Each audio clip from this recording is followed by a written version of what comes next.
Terus single atau multiple. Bedanya apa single dan multiple? Kalau yang kita pilih itu multiple, itu nggak fungsi di sisi charge in. Kan setiap kali teman-teman membuat job file, charge in-nya berdasarkan apa itu nggak fungsi. Itu kalau misalkan kita pilih multiple. Takutnya apa?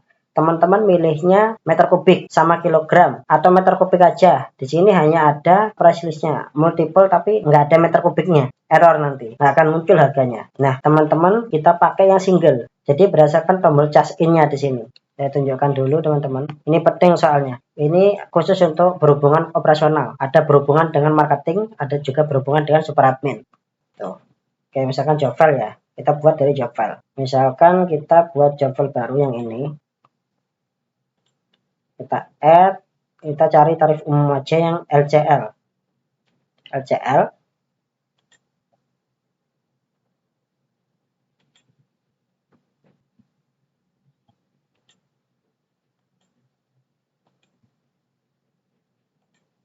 Nah ini, charge in.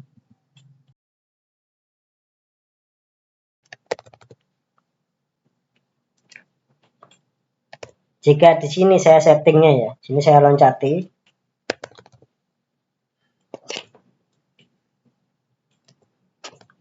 Misalkan ya, gini ya. Ini kita save, meter kubiknya kosong ini, nggak ada isinya, nggak kita setting. Kita nggak mengeluarkan biaya atau price list per meter kubik. Tetapi di sini kita centangnya kubikasi, salah centang di sini. Maka item yang ini tadi, misalkan di sini meja. Ini kalau misalkan dipakai silahkan. Kita masukkan semua.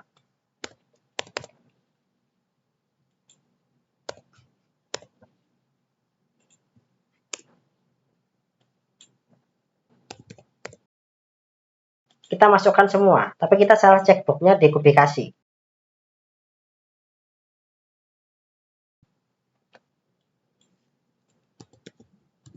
Alamat penerimanya.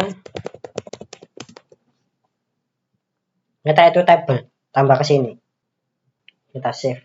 Ini charge in-nya kubikasi. Tetapi di price list-nya di sini kubikasinya 0. Maka price list di sini 0. Dia nggak akan menghitung. Asumsinya untuk meja ini nggak kehitung berapa biaya pengirimannya. Kok gitu mas? Iya, karena pada saat kita milih price list, kita harus tahu dulu price list-nya ini charge in-nya apa aja. Misalkan saya tambahkan lagi kursi. Satuannya charge in-nya tonase.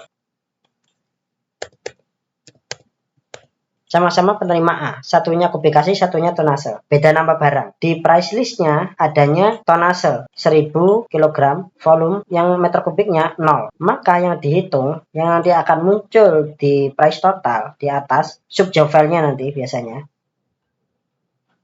Oke, kita save ya. Coba saya akan tunjukkan.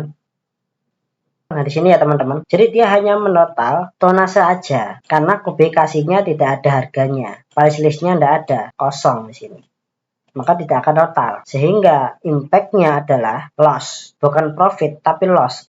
Loss untuk satu pengiriman meja senilai 3 meter kubik karena berdasarkan kubikasi. Sehingga 3 dikalikan berapa kubikasi, nilai kubikasi ini itu tidak akan terhitung. Kita hanya mendapatkan 43 ton dikalikan dengan 1000.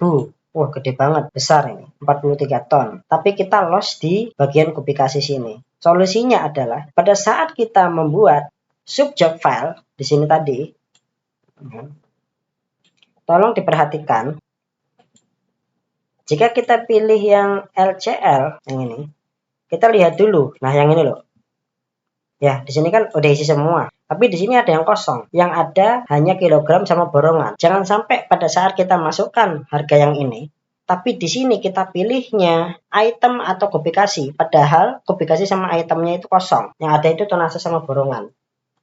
Mas, apa tidak bisa price list itu dibuat satu-satu? Bisa, terserah. Di sisi price listnya itu terserah mau dibuat seperti apa. Apakah nanti di sini itu ditambahkan berarti? Di sini misalkan kilogram. Ini kilogram aja, berarti yang ini dikosongin.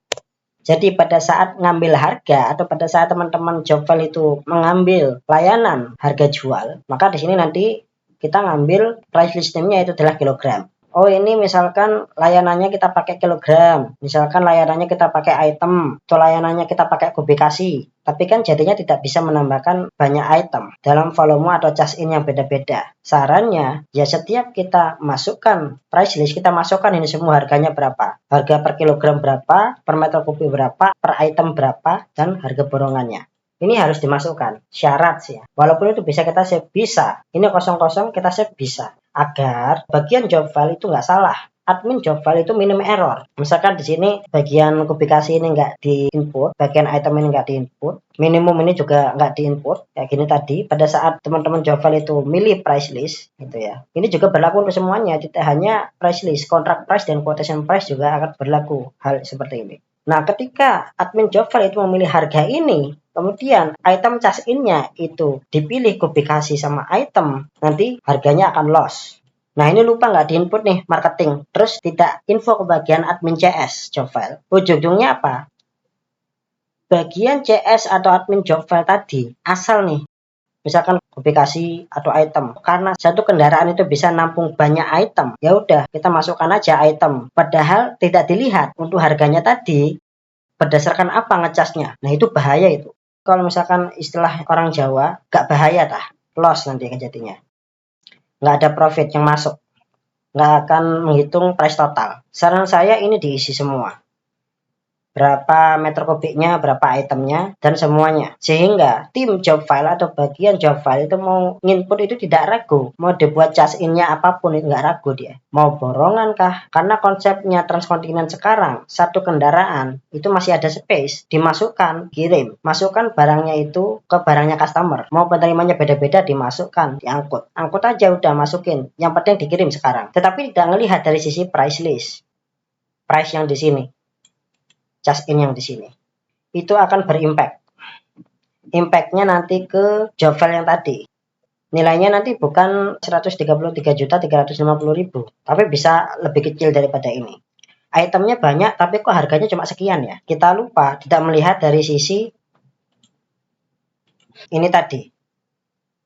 Di transkontainer ini masih kita buka untuk sementara ya, price-nya ini, harganya. Ini harganya. Ya kosong. Ini isi, ini ada yang kosong. Tetapi di keterangan di sini itu tidak dikasih acuan, atau ini hanya kilogram, atau ini hanya kubikasi.